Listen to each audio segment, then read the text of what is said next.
తొయ్యద్దురా అన్న, తొయ్యద్దు sir. జరుగుకోండి sir, వెనక్కి వస్తున్నా ఉన్నాను సార్. సార్ వెనక్కి వచ్చేస్తున్నాను సార్, వెళ్తున్నాం సార్. మీరు వచ్చేస్తున్నారు, అయ్యో మీరు వచ్చేస్తున్నారు సార్. సార్ వెళ్తున్నాం సార్, వెళ్తున్నాం. మీరు షేక్ చేద్దండి సార్, ప్లీజ్ ప్లీజ్.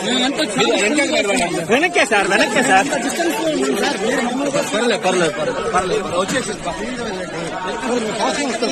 మీరు పోయిన మనం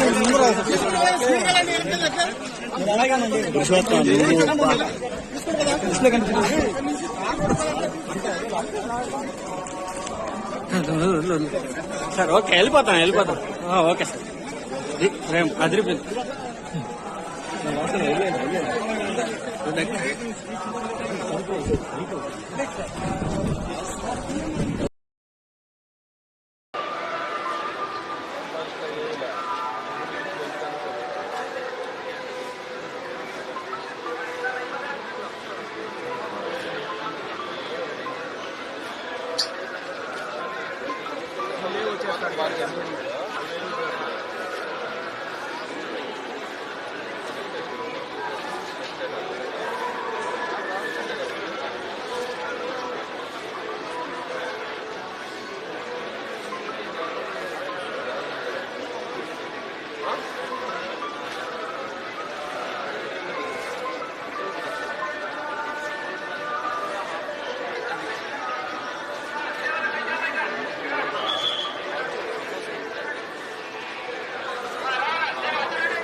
సార్ ఆయన ముందుకు వెళ్ళము సార్.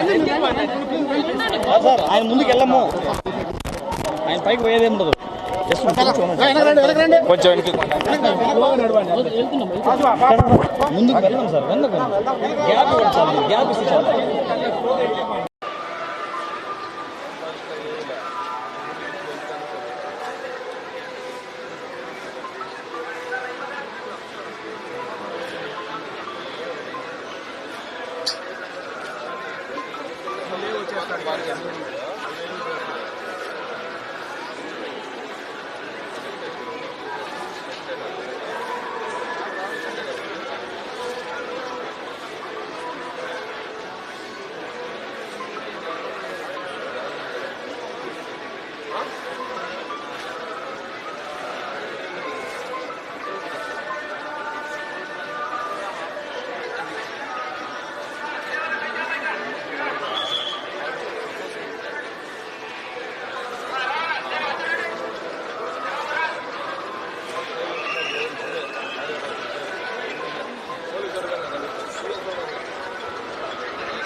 సార్ ఆయన ముందుకు వెళ్ళము సార్. ఆయన ముందుకు వెళ్ళము, ఆయన పైకి పోయేదే ఉండదు. కొంచెం ముందుకు వెళ్ళాం సార్, గ్యాప్ ఇవ్వండి సార్, గ్యాప్ ఇస్తే సార్.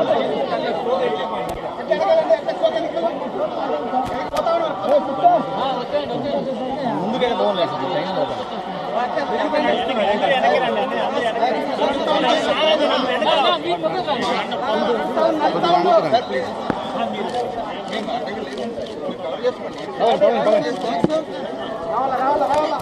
ప్లీజ్.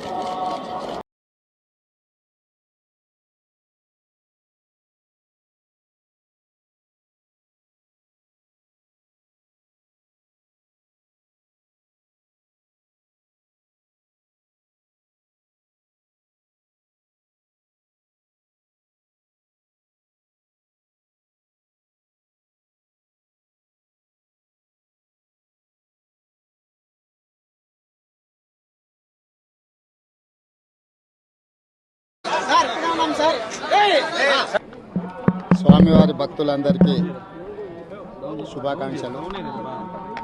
తెలంగాణ రాష్ట్ర ప్రభుత్వం ఏర్పడిన తర్వాత స్వామివారి దర్శనం చేసుకోవాలని ప్రయత్నం చేసిన ఎన్నికలు స్థానిక పరిపాలనలో కాస్త సమయం దొరకకపోవడం వల్ల ఈరోజు స్వామివారిని దర్శించుకున్నాం. రెండు రాష్ట్రాల సత్సంబంధాలు కొనసాగాలని, రెండు రాష్ట్రాల అభివృద్ధి పదం వైపు నడవాలని, ఆంధ్రప్రదేశ్లో ఏర్పడబోయే ప్రభుత్వము ఆ రాష్ట్ర ముఖ్యమంత్రితో తెలంగాణ ముఖ్యమంత్రిగా సత్సంబంధాలతో సమస్యలన్నిటిని కూడా పరిష్కరించుకొని కలిసికట్టుగా నడిచి రెండు రాష్ట్రాలు అభివృద్ధి పదం వైపు నడిపించే విధంగా ఒకరికి ఒకరు సహకరించుకొని ముందుకు వెళ్ళాలని ఆకాంక్షించను. అదేవిధంగా తెలంగాణ రాష్ట్ర ప్రభుత్వం తరఫున కొండ మీద ఒక సత్రం నిర్మాణము, కళ్యాణ మండపం నిర్మించి తెలంగాణ నుంచి వచ్చే భక్తులకే కాకుండా దేశం నలుమూలల నుంచి స్వామివారిని సందర్శించుకునే భక్తులందరికీ కూడా సౌకర్యాలు కల్పించడంలో తెలంగాణ రాష్ట్ర ప్రభుత్వం కూడా భాగస్వామ్యం తీసుకోవాలనుకుంటుంది. ఈ ఫలితాల ప్రక్రియ ముగిసిన తర్వాత తప్పకుండా తెలంగాణ రాష్ట్ర ప్రభుత్వం తరఫున సత్ర నిర్మాణానికి అవకాశం ఉంటే కళ్యాణ మండపం నిర్మించి స్వామివారి సేవ కొనసాగించాలని రాష్ట్ర ప్రభుత్వం భావిస్తుంది. తప్పకుండా తొందరలోనే ఆంధ్రప్రదేశ్ ముఖ్యమంత్రిని కలిసి విజ్ఞప్తి చేసి ఇక్కడ స్వామివారి సేవలో తెలంగాణ రాష్ట్ర ప్రభుత్వం కూడా భాగస్వామ్యం తీసుకోవాలని కోరుకుంటున్నాం. కొండ మీద రాజకీయాలు మాట్లాడకూడదు. తప్పకుండా మంచి వాతావరణం ఉంది, వాతావరణం కూడా అనుకూలించింది. గత సంవత్సరం కరువు వచ్చిన, తాగునీటి సమస్య ఉన్న సమస్యలను అధిగమించి మంచి ఋతుపవనాలు, మంచి కాలం అవుతున్నది. వానలు పడాలి, పంటలు పండాలి, రెండు రాష్ట్రాలు సుభిక్షంగా ఉండాలనే మా ఆలోచన. ప్రకృతి కూడా సహకరిస్తుంది. తప్పకుండా పాలకుల మనసులో ఎలాంటి స్వామివారు ఒక ఆలోచన కలిగించి తప్పకుండా ఆ ప్రాంత రైతులకు సహాయం చేసే విధంగా వానలు పడి పంటలు పండుతాయి. మా ప్రభుత్వ కార్యాచరణ కూడా ప్రధానంగా రైతాంగాన్ని ఆదుకొని దేశం యొక్క సంపదను పెంచాలనేది మా ఆలోచన. ఆ విధంగా ముందుకు సాగాలి.